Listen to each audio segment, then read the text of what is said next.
guys, welcome back to my YouTube channel. If it's your first time here, please don't forget to hit the notification bell so that you don't miss my other videos. On this video, we'll be talking about the video that was circulating of Gogo Skhotheni announcing her decision to no longer practicing as a traditional healer.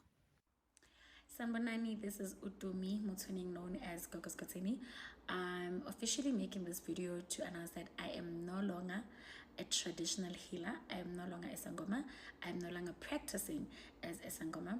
I'm no longer doing consultations. I'm no longer giving out isidliso. I'm no longer giving out imbiza, yonke nje lento. I'm no longer doing it. However, I'll forever acknowledge and respect my ancestors, and I'll forever believe in my ancestors, and I am a child of God. Yes, this is the day that the Lord has made. I will rejoice and be glad in it. I'm very much happy. I wish I could sing. I wish I could do so much, but yeah, my heart is full.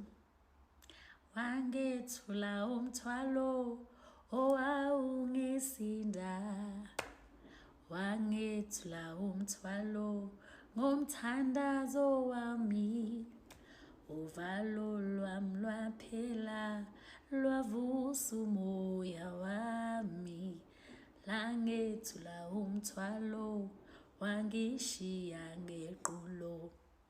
I hope the song says it all. Thank you very much for watching. That was all for now. Until we meet in my next video.